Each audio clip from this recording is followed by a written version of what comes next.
Welcome to my mommy's podcast. This podcast is brought to you by Four Sigmatic. You have heard me talk about them a lot, and it's because I love them so much. Their products are a regular part of my life. And in fact, I can't even remember the last time I did not consume one of their products in a given day.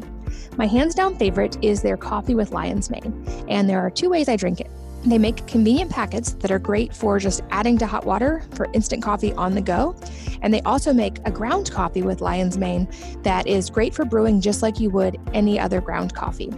Another trick I do sometimes is to bring the packets with me, and I will actually add them to coffee or even to decaf coffee when I'm traveling just for the extra energy boost. And I find that lion's mane gives me a lot of clarity and focus, but without the jitters.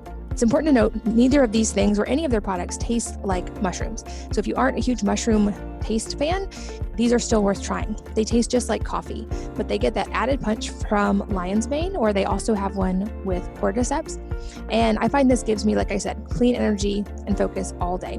I also love using their coffee packets for the popular Dalgona coffee that is making the rounds on social media right now. If you're not familiar, it's a whipped form of coffee that gets added to milk, or it could be cashew milk, pecan milk, etc. And so I make that with their coffee and lion's mane packets and coconut sugar for a really delicious iced coffee treat. You can check out their coffee with lion's mane and all of their many products at foursigmatic.com/wellness mama. That's foursigmatic.com/wellness mama. And if you use the code wellness mama, all one word, you can save 15%. This podcast is brought to you by Wellness, my new personal care company that is based on the recipes I've been making at home in my own kitchen for over a decade. Many clean products simply don't work. And this is exactly why I spent the last decade researching and perfecting recipes for products that not only eliminate toxic chemicals, but that contain ingredients that work better than their conventional alternatives and that nourish your body from the outside in. I'm so excited to finally get to share these products with you. And I wanted to tell you all about our brand new dry shampoo, which is our newest product. It can be used various ways, including you can sprinkle in clean hair to add volume and also extend the time between washes. You can sprinkle it in hair that hasn't been washed in a day or two to absorb oil or sweat. And you can work it into color-treated hair to maintain color by not having to wash as often. It contains oil-absorbing kaolin clay and volume-boosting tapioca, which work together to refresh hair at the roots. Lavender oil and cactus flower help to balance the scalp and to keep the hair's natural pH. And we added hibiscus for healthy hair growth. You can check it out and try it at wellness.com. That's wellness with an E on the end. And my tip is to grab a bundle and save with the built-in discount that comes with a bundle. Or if you subscribe and save, you can save on any order. So again, check it out, wellness.com. Hello, welcome to the Wellness Mama podcast. I'm Katie from wellnessmama.com and now also wellness.com. That's wellness with an E on the end, where we make non-toxic, safe, and beneficial personal care products, including hair care, toothpaste, and hand sanitizer. Speaking of all of those things, in this conversation, I'm here with Colleen, who is the co-founder and co-CEO of Mind Body Green, which is an exhaustive online resource you've probably heard about. Of course, I will link to it in the show notes with some of my favorite articles that they have. She graduated from Stanford University with degrees in international relations and Spanish and spent 10 years working at Fortune 500 companies like Gap, Walmart, and Amazon. But she now lives in Brooklyn, New York with her husband and co-founder, Jason, and their two daughters. And they run Mind Body Green, which, like I said, is a massive health and wellness resource that you can find. We go into a lot of topics on this episode, especially mental health for moms during a pandemic, forming micro communities and ways to keep in touch and physical relationships with people, even during these kind of unusual times, and the 80-20 for personalized wellness and what we can all learn from that. It's a wide-ranging, really fun conversation that I know you will enjoy as much as I did. So without further ado, here's Colleen. Colleen, welcome. Thank you for being here. Welcome. I am so pleased to be talking to you. I'm excited for this conversation. We met on the phone not very long ago, and I feel like we instantly connected, and I knew I wanted to share you with all the listeners today. I haven't even heard this part of the story myself, but I have read about this a little bit in places where you've written before. I love to start by hearing someone's kind of personal journey, especially into wellness. And I'm guessing we might have a little bit of overlap here in kind of a health crisis turning into an impetus for a lifelong journey. But I would love to hear what brought you into the wellness world. Yes, your instinct is right on. So Mind Body Green started just over 10 years ago. And I had been working on Mind Body Green and nights and weekends. And, really just kind of at that point in my career, I had been working at a lot of Fortune 500 companies, Gap, Walmart, Amazon, lots of big ones where I was feeling a little stuck. I was really missing purpose in my life. I knew that what I was doing was not probably my long-term way to seek, fulfillment in my career, and just feeling a little bit of stuck. And I was, kind of casually invested in wellness. I was very interested in yoga, running, being a Californian native, that's kind of how you live and how you grow up there. But what really was an inflection point for me was when I was 32 years old. I had a life-threatening pulmonary embolism. The ER doctor had never seen so many showers of clots in someone's lungs who was still alive. And that was definitely the inflection point for me when I started, transitioning to well-being full-time. When any 32-year-old, ends up in the ER, they obviously do a battery of tests, and I was no exception. And I have no genetic predispositions towards clotting. And, really the only thing that the doctors could surmise was that it was because of the birth control pill. And, this was 10 years ago. And yes, people knew about the birth control risks, but I think now there's much more of a dialogue around these risks, and people are a lot more conscious of it. But it was still the earlier days of the conversations. And it was a story that I shared in the early days of Mind Body Green with the Mind Body Green community. And I was blown away by the amount of women who came forward being like, my friend, my sister, myself had this similar type of experience. So it's definitely something that I'm glad people are talking about now more in the forefront. But for me, that was the start of what has been a deeply fulfilling personal journey in terms of trying to live a complete and fulfilling life. And, in the midst of that health crisis, it was definitely, let's try to address this underlying condition and get back to a place of, feeling well, feeling able to breathe again, and feeling whole. I'm curious, what were some of the early things that you researched and changed? Because I know for me, I had what ended up being Hashimoto's. I didn't know that at the time. It took years to figure it out. And it sounds crazy in hindsight to say, but it was the first time I really started connecting that what we eat impacts our body and what we're exposed to impacts our body beyond just calories, which now it seems so common sense. But back then I had only ever thought of it in terms of calories. And I kind of entered this whole new world of understanding just how incredible but multifaceted everything we interact with is. And experimenting, I've become more and more a proponent of the personalization and taking control of your own health and experimenting with what works for you, especially over the last few years. But I'm curious what some of those early steps were for you. Yeah. And I think your mindset that you touched on is just so critical, right? Of, really taking control of your own health and being the CEO of your own health and well-being. Ultimately, there are so many, people and companies and resources, but ultimately, we have to conduct that orchestra in terms of ensuring that we are looking out for ourselves. And first, the biggest lesson was just in terms of listening to your own intuition. I think so many women might have, or still do, can fall into that track of, dismissing symptoms. Oh, they're not that important. I'm fine. I'm feeling fine. And definitely my mindset at the beginning of my PE, I was dismissive of things that were, real symptoms. I didn't want to go to a hospital. I didn't want to see a doctor. I was feeling fine. Oh, I'm fine. And, thanks to my husband, he really insisted I see a doctor. But I think a lot of people, have that tendency to not take the symptoms as seriously and just kind of live with them. And for me, it was a big lesson in terms of both listening to my intuition across all areas of my life. Also a big lesson in slowing down. This idea of being a little bit more mindful about how I choose to spend all of my energy. At that point in life, I was very busy professionally. And I think, socially, I was also really busy, always just putting a lot of stress and strain in my body. And, now you brought up the topic of personalization. Like, my body doesn't need a lot of fast cardio to feel great. And, it took me a lot of time to really figure out what my body needs to thrive when it comes to physical exertion. And I realized that I gravitate a lot more and feel a lot more rejuvenated after a lot of slower movements. So think things like yoga, Pilates.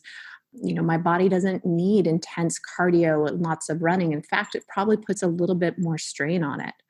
And then this, crisis in health too, starts catapulting a lot of conversations about eating optimally for your body. And this is just something that, pains me that we don't get this nutrition either in school or, in other areas of life. And, if you go to certain doctors in the conventional field, you might not be exposed to this type of nutrition information too, but really learning how to eat in a way, that was better optimized towards my body. I think it's really a journey for so many people, especially as they start becoming more interested in health and wellness. And, what I fully believe in is that there's no one size fits all approach to health and well-being. And no matter who the expert is, you do have to experiment and figure out, what works for you. And especially as women, as we go through, different parts and journeys of our lives, like what we need changes so much from,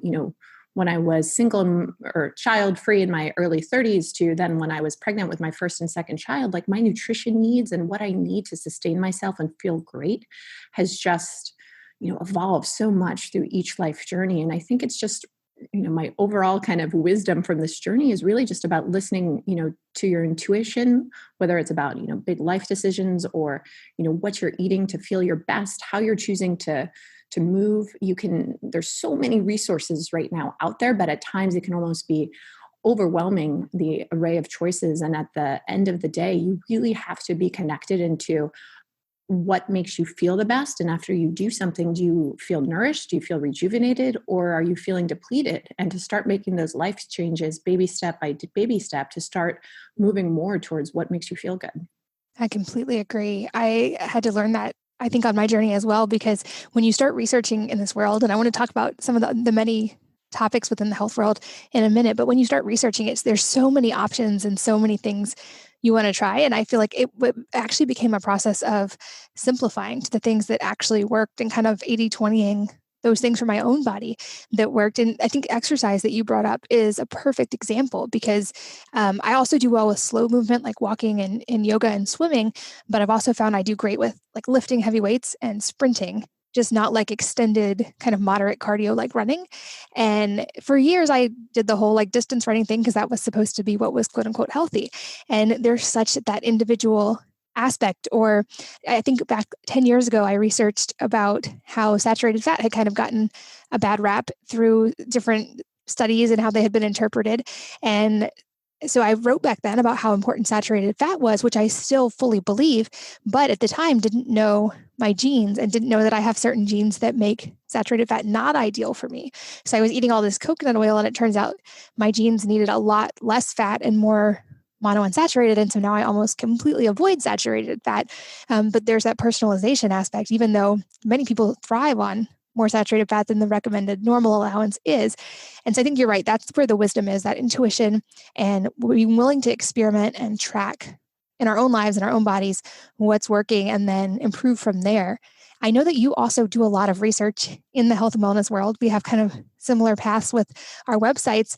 I'm curious what trends you're seeing in health and wellness right now that you think are fascinating. It's so funny that we're having, or interesting that we're having this conversation in the middle of COVID, because if you had asked me these questions just a few months earlier, I'm sure I would have had a really different answer. And if I think at a really big macro level of, what are some of the biggest changes that we've seen since the inception of Mind Body Green, we know that when MBG started over 10 years ago, people were really coming to us for nutrition and for yoga. Those were the gateway drugs that we saw people come and really want to continue to dive deeper into.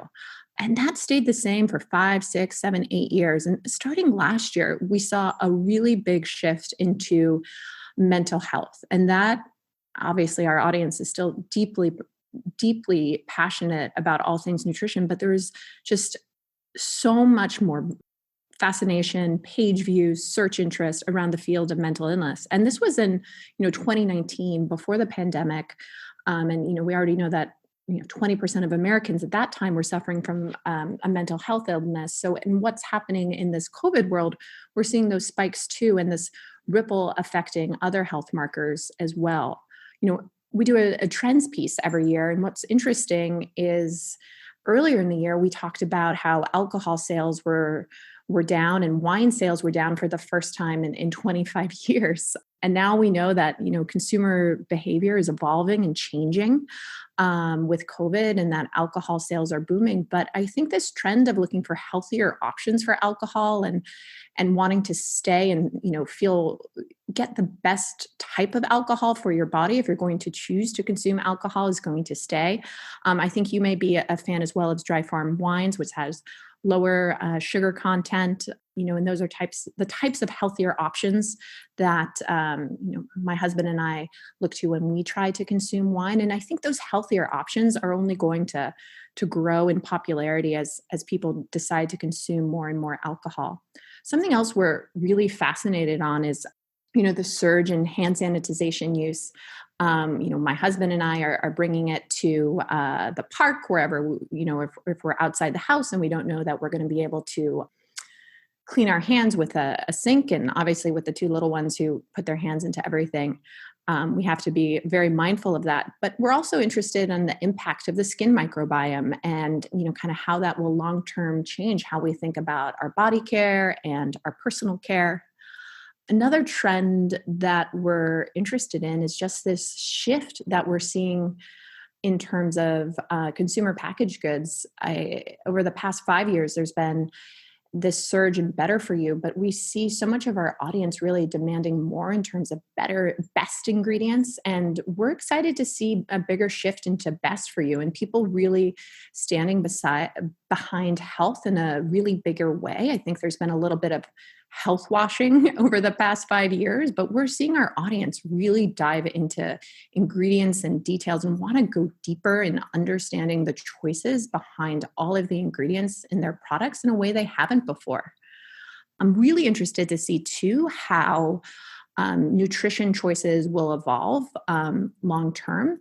January was the first time in which we saw a little bit more subdued spikes as it relates to search traffic among certain popular types of diets like paleo and keto. But we know that the brands that are built on a lot of these diets are really thriving. So I'm not sure if it's a bigger shift into just people becoming more familiar with these brands and, less looking for kind of like generic searches to help find those choices. So lots of exciting developments within the world of health and well-being. And I think, one of the underrepresented conversations that will be happening amidst the pandemic is I think there will be so much more of a macro shift of people really focused on their own health and well-being, because it's truly imperative now, even more so than it's been. And I think a lot of people maybe have come into health and well-being from a way in which you and I did of a personal health crisis. But now I think there's just going to be even more widespread of a focus on health and well-being being such a key to people's families. Oh, you brought up so many great topics that I want to delve a little deeper on. I think you're right. I think we're seeing a really unique and unusual time when it comes to mental health, especially for moms. And I think of so many of my friends, they thought they were getting a 2-week spring break instead of a 1-week spring break and ended up with a 6-month spring break that turned into summer. And I think that's been a lot to navigate for a lot of families, both working moms and moms who homeschool. I think we're all navigating new waters right now. So I'd love to hear in what you're seeing in trends and also in your research and your writing when it comes to mental health, especially for moms. What are some things we can be cognizant of or focused on right now? Because certainly, like I said, it's an unprecedented time for mental health. So mental health in moms, I think, is one of the most underrepresented conversations that is happening in the midst of the pandemic. I think moms were already under a lot of stress. And I think that stress has only been magnified, and so many of our tools of coping aren't available to us. Maybe that was seeing a therapist in real life. Maybe that was gathering together with girlfriends. Maybe that was, going to a nail salon and getting a monthly manicure or pedicure. Maybe that was just having, a walk around the block with your spouse without your kids.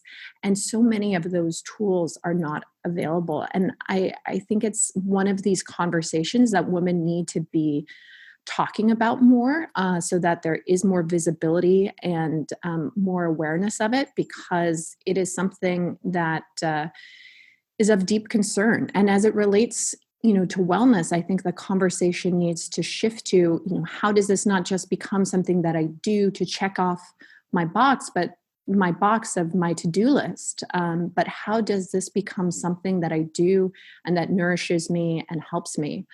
And really shift that conversation from a to-do list to something that really helps and rejuvenates. I think related to it, there's going to be a real switch flip in terms of how we think about self-care. And I don't think Instagram did the world of wellness and well-being a service with, showing self-care as something that we do as a rose petal bath that takes 45 minutes and it's really elaborate. And I didn't have time for that pre-pandemic, but I think we really have to set a higher standard in terms of what self-care can really deliver on us from an ROI standpoint.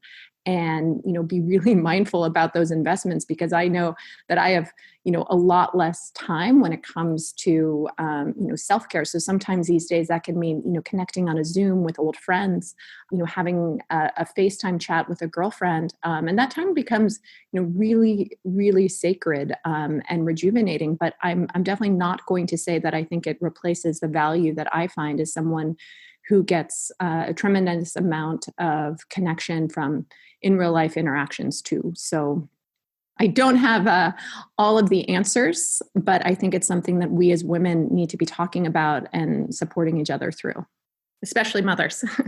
I agree. I'm curious if we're going to see maybe, and I would encourage this, like the rise of almost like micro communities or tribes. That's what we've started doing in our local area. Even as kind of big activities are limited right now in most places, like small group stuff, especially outdoor stuff, is okay. And I think that's actually perfect. Like if we can form groups where we're outside, maybe exercising, I think this is kind of a unique time to return to that, because the last couple of decades have been a gradual move toward more and more virtual types of relationships. And I think this last 6 months has kind of made everybody realize, like you said, the importance of that in-person real touch points with real people. And until everything kind of calms down, I think maybe micro communities are part of the answer of forming small little tribes in our local areas with people with common interest that we can stay connected with. And I've even heard of communities forming micro schools, as a lot of schools are not going back, hiring teachers for small groups of students, having like little community gardens. And so my thought is, I hope we can focus on the silver linings here. Certainly there's been a lot of challenges that go along with this, but if we can focus on the positives and maintain those, even as hopefully the pandemic ends, but maintain the eating at home more and the maintaining friendships with people in our local neighborhoods and communities and spending more time with our families, I think we can learn so much from this time. I think it's like anything in life, so much what we make of it. But I just really wanted to kind of offer encouragement for micro communities, because until we're able to travel and see those friends all over the world again, I think it's important, like you said, to have those real life touch points with real people. I love that perspective in terms of, we have to find the silver linings to come out of this stronger and more united together. Great perspective. I also love that you brought up hand sanitizer use. I think this is a good springboard into an important topic, because I've had this concern as well. And I actually make a natural hand sanitizer through our company, Wellness, because I wanted to provide an option that at least did not dry people's skin out and that had natural elements in it. But I think we're going to see some interesting rebound effects from this widespread use of hand sanitizer, knowing that the skin has a microbiome, just like our gut has a microbiome.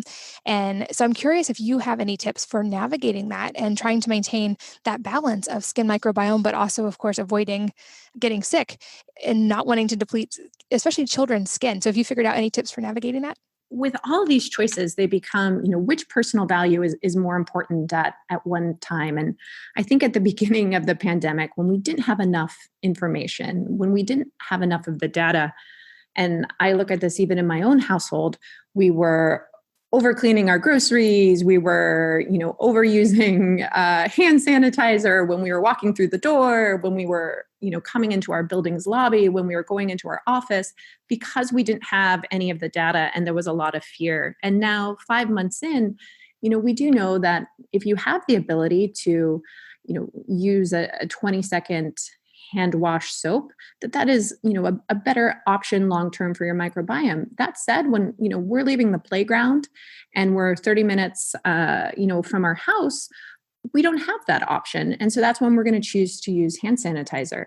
So I think it's all just about, kind of using the right method for where you are, because there's not one broad stroke approach that works for every situation in your life. And, just being really mindful, if we're hopping on an airplane, which we have not done yet and don't really have any plans to do in the immediate future, but that would be a time to, bring hand sanitizer on. And it's just about using the right method for where your family's at.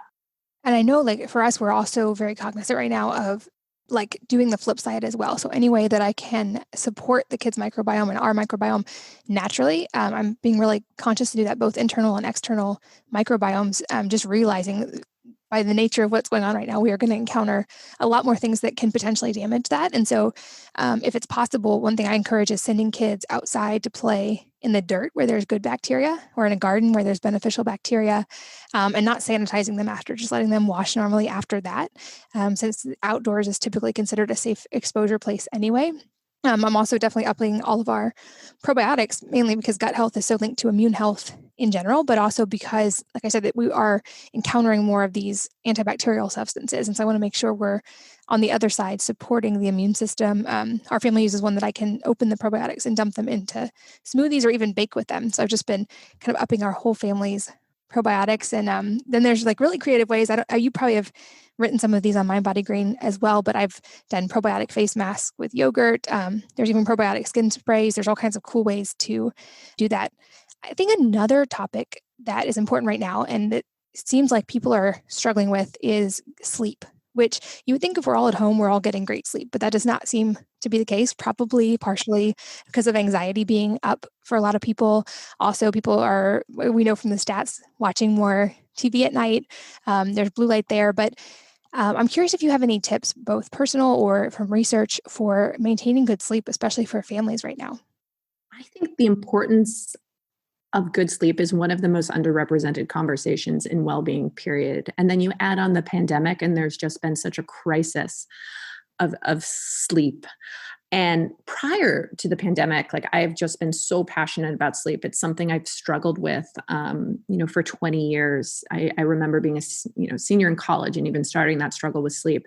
And women in particular, as we go through hormonal fluctuations, whether it be pregnancy, whether it be perimenopause, we are just so susceptible to having more ripple effects within our sleep. So I am just hugely passionate about sleeps. And I think it's really important now more than ever to prioritize our sleep etiquette.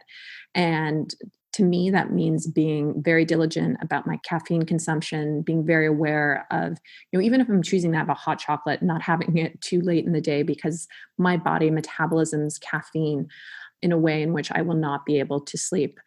We've invested in an avocado mattress, which has wonderful GOT certification, and they have a certified wool. They also have a vegan mattress option without wool, in case that's valuable information. But we found not only just having one that aligns with our values, but is really comfortable, is such a huge important part of our sleep routine. In some ways, I've actually had to increase my exercise activity during this time, because when nerves are high, I know that I need to exert myself a little bit more than I would during a normal time period. And so that's been another kind of lever that I have to pull in case I know I'm a little bit anxious, or I'm going to have like a mind that's a little bit overactive. I know that I'm going to need to up my cardio that day so that I'll have a better time getting to sleep. But I just think it's such a a universal problem that affects so many people and disproportionately affects women as well as first-time mothers.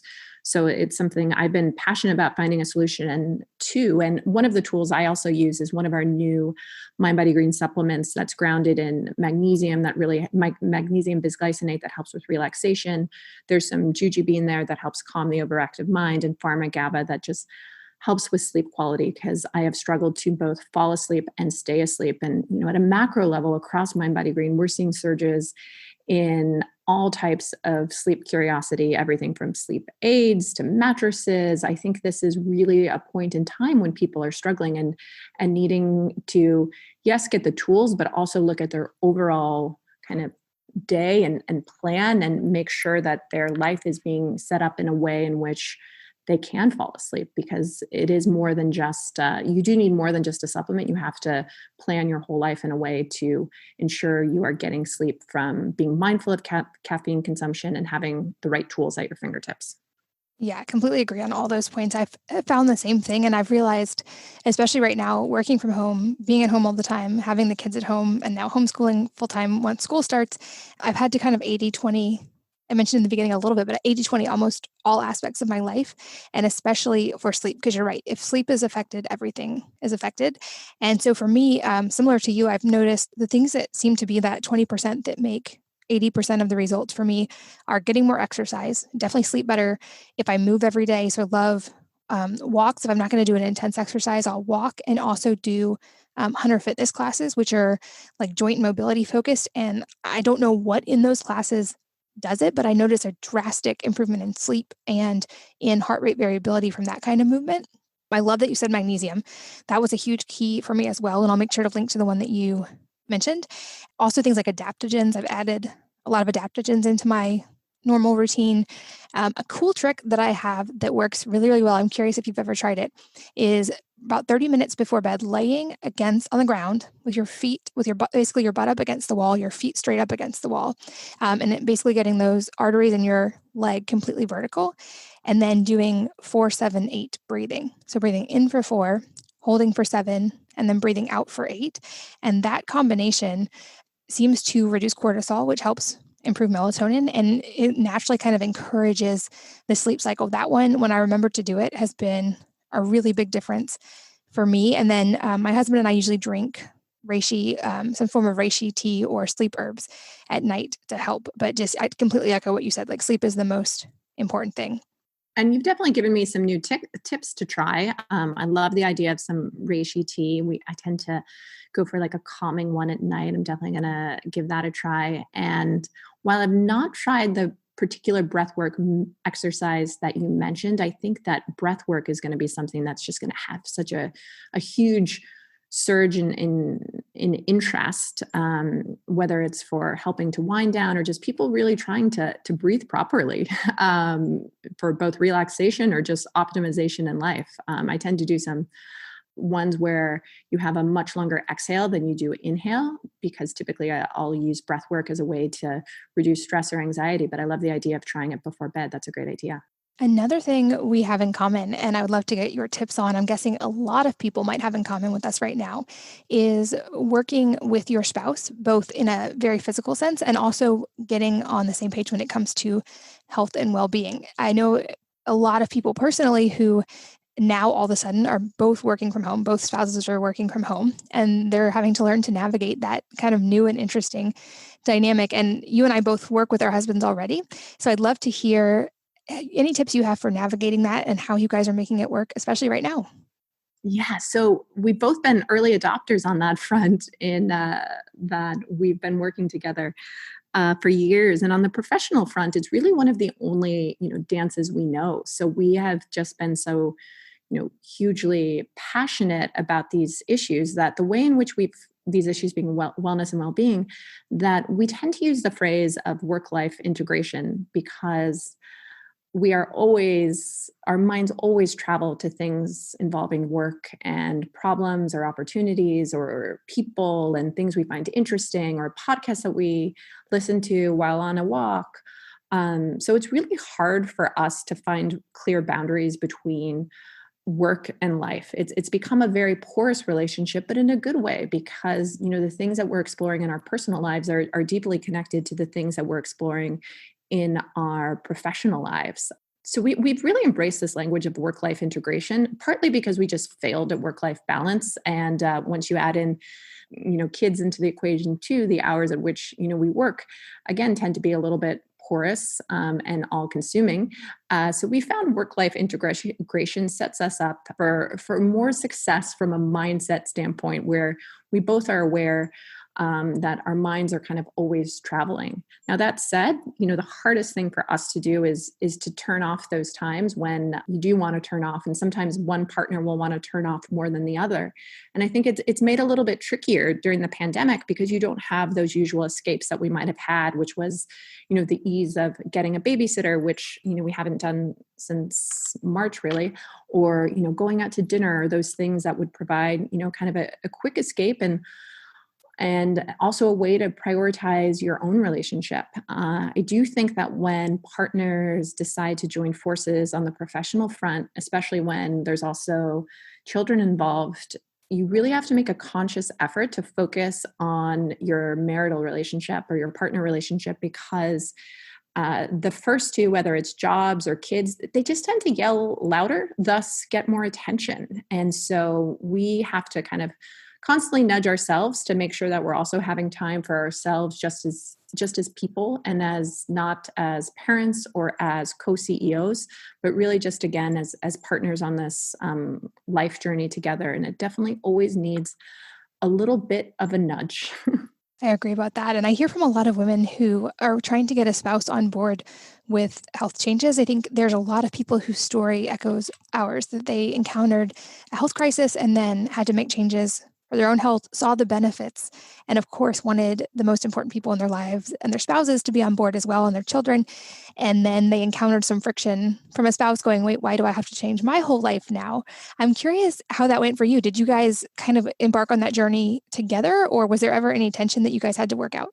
So it was a really synergistic journey for us. My husband, Jason, who's the founder of Mind Body Green and also my co-CEO, he had his own issues, which were very different, but had a similar kind of journey path as mine, in that back in the early days of Mind Body Green, his journey started with an excruciating back pain. So right before we were getting married, he couldn't walk a city block without keeling over in pain. And he's 6'7" and had been traveling hundreds of thousands of miles a year, all coach, which is an excruciating combination. And he developed 2 extruded discs in his back in his L4, L5, and couldn't really walk without keeling over in pain. He saw a lot of doctors who recommended surgery. And while he was totally open to it, he wasn't running towards it.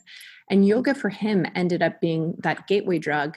What I was talking about earlier, kind of like those things that can provide that early validation to help people go on that journey with you. And so that was, for him, kind of the inflection point of, once he realized the effect of yoga, then he started thinking more about, the foods he was eating, the thoughts, and all of the things, that are part of the larger conversation around wellness and well-being, mental, physical, spiritual, emotional, environmental well-being, and, it all being connected.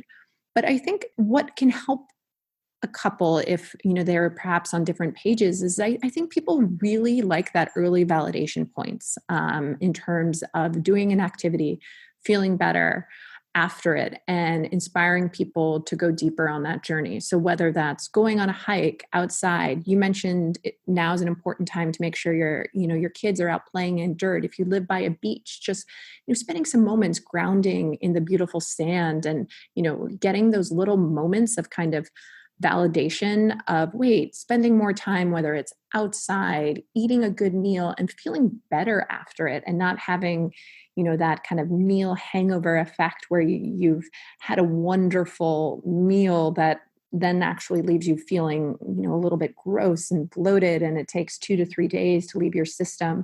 But when you have a few of those experiences that you leave feeling better, then it's a lot easier to start tackling some of like the bigger, harder challenges around health and well-being that have, a lot less easy fix. So, we always say because of that, that nutrition, tends to be the entry point because you feel so good after you start your day with like a really nourishing smoothie, or you have a great, clean dinner that makes you just feel great and start the day better. And then you can start tackling some of the meatier issues. So I think it's always important just to, meet people where they're at. If they're just getting started on a wellness journey, maybe it's not the best time to start introducing intermittent fasting. Maybe it's just, starting with some great grilled vegetables and, a great smoothie and not, easing into things that maybe they're not ready for until they're drinking the metaphorical kombucha, so to speak.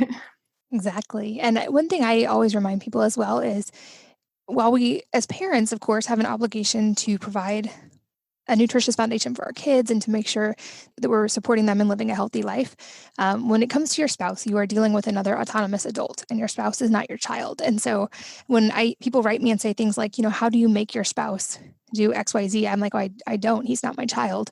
At home, I view it like I do all the cooking. So I view nutrition as kind of my realm. And my thought is when at home, I cook clean food and nutritious food to make sure we get enough protein and healthy fats. And when he's not at home, he actually does make healthy choices, I think, the majority of the time, but it's not my job to control or police or try to change those choices. The best I think any of us can do, and this doesn't just apply to our spouses, but the best any of us can do is to be an example. And I think you probably had this experience as well, as when you focus on your own health and then you start thriving, people notice and then they ask. And then you have a wonderful opportunity to explain and tell about your journey and to bring them into it. But it's important, even with your spouse, to kind of wait until there's that willingness versus kind of trying to force them, because that never tends to end very well. Yeah. And I think I love that example of being autonomous adults, because even though Jason and I are both so embedded in this world, our approaches are really different. I remember a confrontation a couple of years ago when we were talking about 23andMe testing, and he is the type of person who wants to have all the data. And my approach is very different. And I was, kind of less willing to go down that journey with him. And I think, you have to really respect people to go down their path when they're willing and in their own way as well. I also love that you brought up intermittent fasting or time restricted eating. There's a couple different names for it. And I would love to hear how you incorporate this into your life, because I will say, as a disclaimer first, I'm not a doctor. I'm not recommending this for anyone, but I personally feel best when I do, I start the year with a pretty long water fast, and I do some form of water fasting for a few days once a month, and then eat in a varied amount of shorter time windows most days. But I'm curious how you incorporate intermittent fasting or time restricted eating into your life. So I am at such an interesting life stage to talk about kind of nutrition and eating, because I have been birthing babies or breastfeeding babies for the past 3.5 years. So I'm at a odd point in my life when it comes to that. But one of the things we are really mindful about, call us senior citizens, we have a really early dinner. And that for me is just a great way to embody some of those principles, which do seem to be very science-based, but also acknowledge, the state I'm at as a woman who's still breastfeeding, where I am doing my nutrition is very interesting at this life stage. So we will have a very early dinner, likely around 5-6 o'clock. It's the first thing we do when we get home from work. And then we will essentially fast until, the morning. And that's the way in which I, as a woman, have been able to incorporate it into my life in a way that feels really sustainable and doable, and, feels so much better than, having an Argentine-inspired 10 p.m. dinner with, lots of snacking afterwards. I've just found that I have a little bit more, pep in my step when I wake up in the mornings. That's a great point. And one that I think gets often overlooked, even in the intermittent fasting communities, is when you look at the actual data and how food impacts circadian biology, that is really smart to shorten the eating window by not eating late at night. I think a lot of people often skip breakfast, and there's benefits to that as well. But we know that when it comes to circadian biology, there are certain signaling mechanisms that are really important. And one is light. And I talk a lot about getting morning sunlight for that reason. The other is food, because that would be typically one of the things that regulates awake periods versus asleep periods. So a lot of people tend to intermittent fast all day and then eat a huge meal at night or eat into the night. And The problem is we have pretty solid data that eating too close to bedtime can impact your sleep because you're still digesting when you should be sleeping. And so if you look at the data, it actually seems like it would make sense for the biggest meal to be around lunchtime.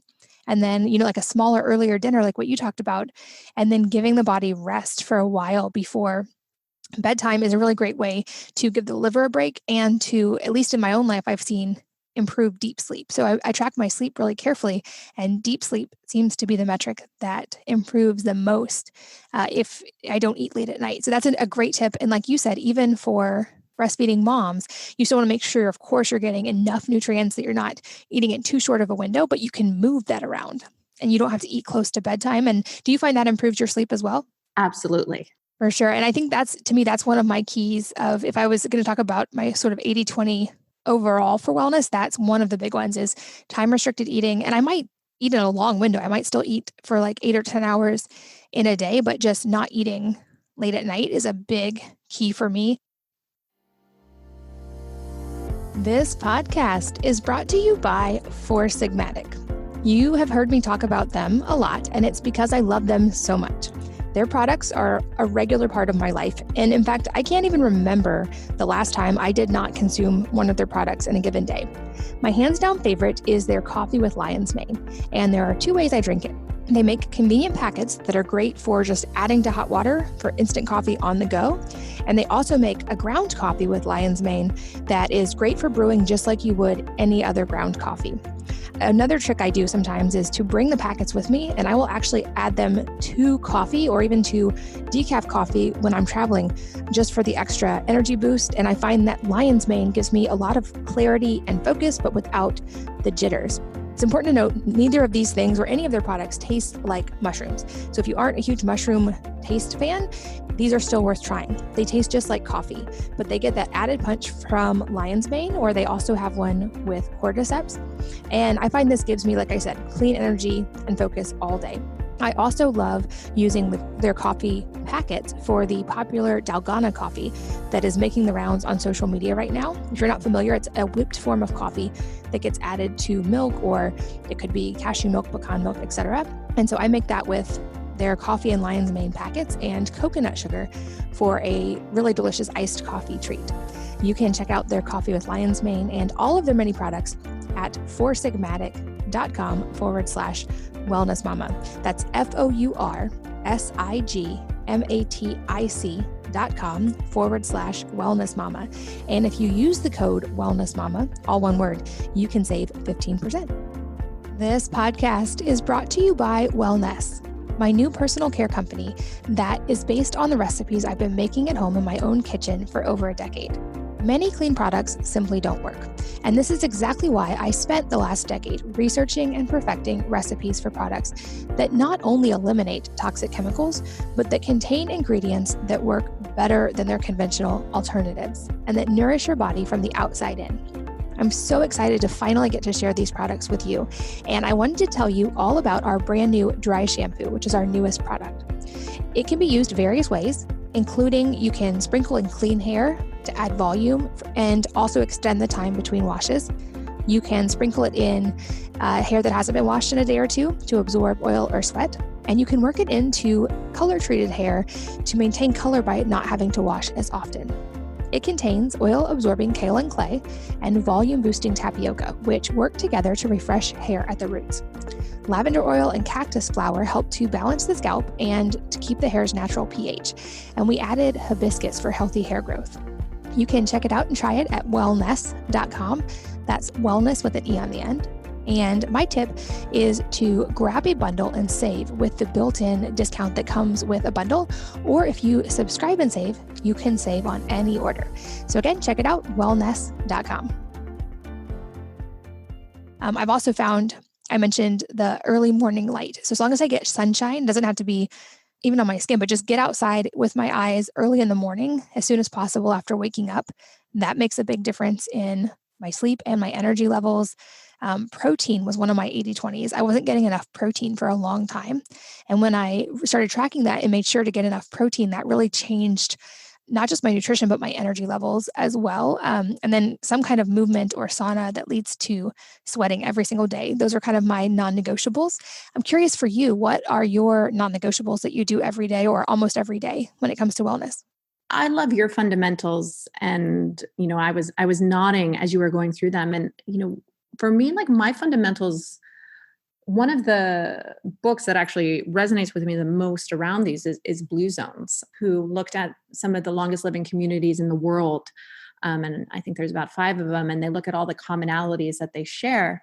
And I think it's just so refreshing because in this world in which we're just bombarded with, so much information, and, if you're at the point in life where you have the ability and curiosity to explore all of these awesome optimizations, which, I love nerding out, and it seems like you do too. It's amazing. But if you're also just like, I'm just starting off on this journey and I don't know where to start, there's things like Blue Zones that I think offer, such a great prescription of things that you can do to maintain health and well-being. And you brought up movement. What was great about, the work in the Blue Zones community is they found that people moved naturally. It wasn't like they were going to crazy boutique fitness classes. They weren't, really intentionally moving. They were just doing movement that they enjoyed. You mentioned walking a lot. That's something that, Blue Zones people did so much. And I think that's a really easy way to get that movement in where it's a joy and not something that you're checking off of the list. Food is obviously hugely important to how I feel in terms of, well-being, and a huge pillar of Blue Zones. You've been mentioning the 80%, and they kind of have that rule too, where it's like eating to feel good, but also recognizing the community aspect of food as a shared cultural experience, a shared family experience, because it is so important, not just the food you eat, but how you consume it. Are you mindfully, sitting down with your family over joy and, talking about your day, and all of that matters. They enjoy wine, which I think is a key point, but they enjoy it not by themselves. So having it be a ritual and that shared experience. And then this idea of community is so important to the Blue Zones philosophy. And I think now more than ever, we're really understanding this interconnectedness that does bring us all together in our human need for connection. And while technology has done some amazing things, a FaceTime with my daughters and their grandparents is not going to be a replacement for real-time connection and community.